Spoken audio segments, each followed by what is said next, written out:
A skinny 110-pound Missouri teen beats impossible odds by lifting a car to save his dying uncle. Do humans have reservoirs of hidden strength? Weird or what puts it to the test? You know what I love about comic books? They're just pure fantasy and utter escapism. I mean, take the Hulk. Here's a regular guy who involuntarily transforms into an unthinking super being, capable of incredible feats of strength when faced with moments of extreme stress. It could never happen in the real world, right? St. Louis, Missouri, 2005. Jim McLain is under his El Camino, preparing to replace a starter motor, when the jack that's holding the car off the ground malfunctions. Took the old starter out, putting the new starter in, and I gave it one last crank. I seen it come out, it was coming down. Then it just collapsed right on my chest. Trapped under the car, Jim has several broken ribs, but worse, with his lungs compressed, he can barely breathe. Help! And when I yelled help, it just crushed me more. I was dying. I mean, I knew I was dying. And I'm going, God, don't let me die like this. Jim's scream is heard by his nephew, Jack McLain, then just 14 years old. There I heard someone yelling help. Then as soon as I saw that it was coming from my uncle who was under the car, then that's when I freaked out. Jack realizes his Uncle Jim is moments from death, but what Jack doesn't realize is that this crisis is making his body go through an incredible transformation. It was the weirdest feeling. I've never had any feeling like I had when I had heard that. I felt sick, and I ran over there, and that's when I started lifting. With just seconds to spare, Jack attempts the impossible, to lift over 1,000 pounds of weight off his dying uncle. I treated this car as if it weighed 10 pounds, that it had to go up, and he had to get air. I just grabbed right here under this bumper, started pulling. It's a weird feeling, you know, that every inch you go, you can't stop. I was begging him. I mean, really, I was begging him. Inch by inch, Jack lifts the car off his uncle's shattered chest. You have to keep going. You have to find something. You'll use your toe muscles, anything you can find. And I just had to keep going. I couldn't stop. He keeps going, holding the car up long enough for his uncle to struggle free. That's what saved me. When the paramedics got here, they said another 10 seconds, I've been dead. If he didn't have that strength just to lift that frame up a little bit, I'd be dead. It's probably one of the best days I've ever felt, you know, that I saved my uncle, and it's just something I will never forget. Okay, so what do we have? Some guy is getting crushed to death by a car, and then a terrified, scrawny little kid manages to save him and become a real-life comic book hero in the process. Let's think about this for a second.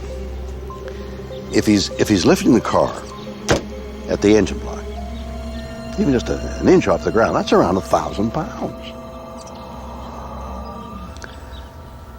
That's unbelievable. Or think about it this way. Jack lifted the equivalent of the world deadlift record. How could this have happened? Is there something special about Jack McLain? David Sandler is a sports performance expert with over 20 years of experience training pro athletes. Today he's putting Jack McLain through his paces in search of the answers. I meet some of the best athletes in the world, but none of them saved anybody's life. Jack McLain, 14 years old, 110 pounds, just this tiny guy in a total panic situation, lifting a 3,500-pound car, which is probably over 1,000 pounds at the engine. I mean, just an incredible feat of strength. But amazingly, a feat of strength we're all capable of doing. It's estimated that we humans only use a maximum of 65% of our muscles' full capacity in everyday life. This gives good motor control, the ability to do delicate tasks, and it also makes us humans incredibly good at tasks requiring endurance. But what about the other 35%? Sandler's theory is this extra power can be summoned by unleashing an explosive phenomenon he calls hysterical strength. Hysterical strength is basically the ability to call on every muscle in your body to help do some task when you're really in a lot of trouble. You've got maximal muscle recruitment and you create an unbelievable amount of power and force and overcome the impossible. Within seconds of sensing danger, our brain sends a signal for our body to switch into an emergency state known as fight or flight. Adrenal glands start pumping out hormones designed to kick our vital organs into action. Our pupils dilate, making vision sharper. The heart races, blood pressure skyrockets. The liver releases glucose for quick fuel. Breathing speeds up, infusing the body with oxygen, while blood is diverted away from the skin into the muscles in preparation for an almighty blast of emergency hysterical strength. Fear forces you to recruit muscle. Fear forces you to produce force, and fear forces you to fight. To test the hysterical strength theory, Sandler has devised an experiment using biofeedback software. Over this way, we have rigged a bench press device to help us gather some information. Jack has no idea that Sandler is planning to surprise and scare him in an attempt to trigger a genuine hysterical strength fear response. In the meantime, I have a question. If I understand this correctly, this theory states that my body has the ability to coordinate all the fibers in my body's 640 muscles to work together and fire at the same time at a super high frequency to tap 100% of my potential and produce uncanny levels of strength. So why can't I open this jar? What I mean is, why can we only access this dormant power in moments of extreme fear? Why not whenever we want?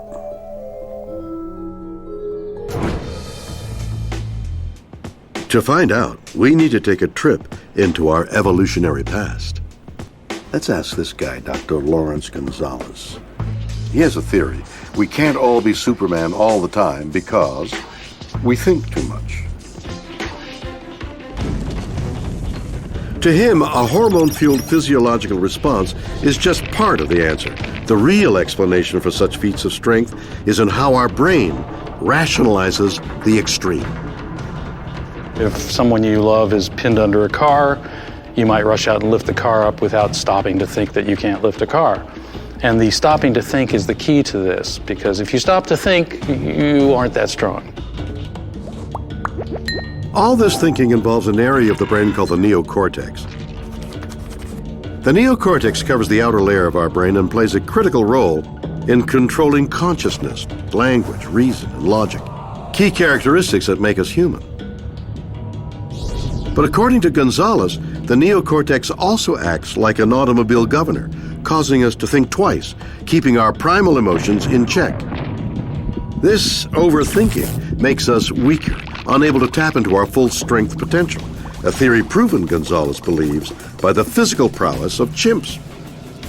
That is, the mechanics of their joints, the makeup of their muscles, their chemistry, all of that is pretty much the same as ours. They're simply able to take full advantage of it all the time. Even an average chimpanzee can lift more, jump higher than an elite human athlete. One reason for that, according to Gonzalez, is because they have a far smaller and less developed neocortex. So unlike us, the emotional instincts of chimps are far more unrestrained. They act without thinking and can summon 100% of their muscle capacity in everyday moments. So did Jack McLain manage to avoid thinking and override his neocortex?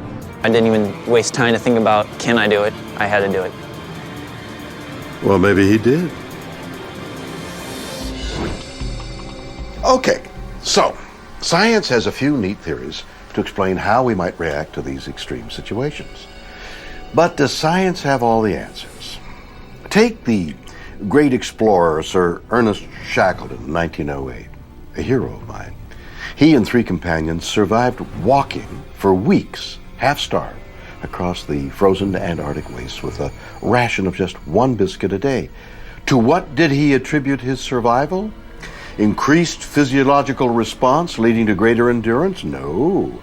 To Shackleton, it was down to the reassuring presence of angels urging him on.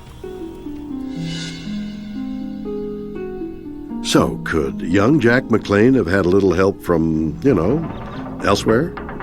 They think so. I always wear my cross, and I got Jesus tattooed on my chest. I always had him on my chest for many years. My grandpa, John Jack McLain, wouldn't be surprised if it was my grandpa looking over us. So what's going on? This is John Geiger, an author who has researched many such responses from those who have overcome seemingly impossible physical odds. He refers to it as third man factor. The third man factor is a sense that an unseen being, a presence, has intervened on your side in life and death struggles.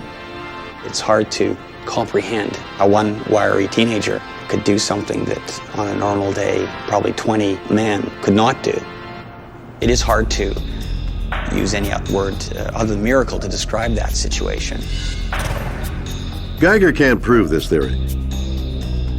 But sports performance expert David Sandler thinks he can provide evidence for a more down-to-earth explanation of Jack McLain's heroic deed. Sandler believes it was down to something he calls hysterical strength, a biological response triggered by fear. To test this, he's brought young Jack to a gym. Getting different readings, Jen? Everything's good? Now, Jack thinks he's doing bench presses so Sandler can collect data on how his muscles operate in normal conditions. In fact, Sandler is preparing a little controlled accident he hopes will terrify Jack's body into action. Can Jack release his super strength again? Yeah, I think we're pretty good and ready to go. Oh!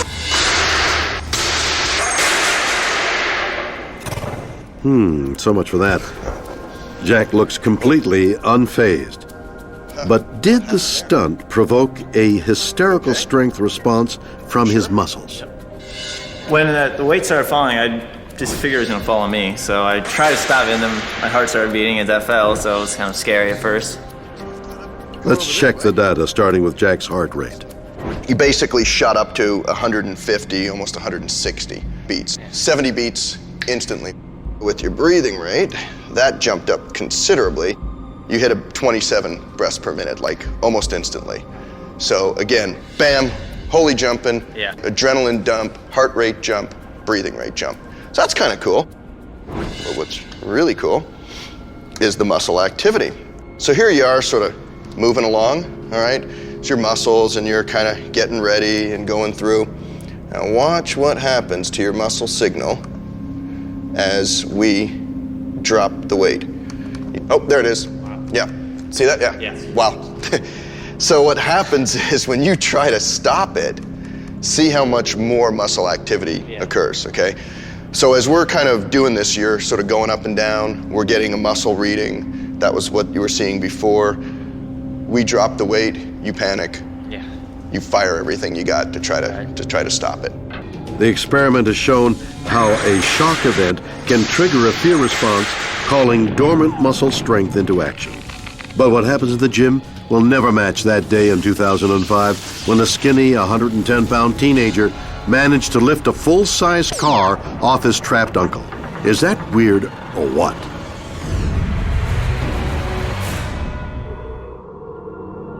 So there we have it. 3 weird mysteries, but several even weirder theories. A surfer under attack from a great white shark, saved by dolphins. Did they rush to his aid, fueled by human-like compassion or rage? Did the dolphins act on pure instinct?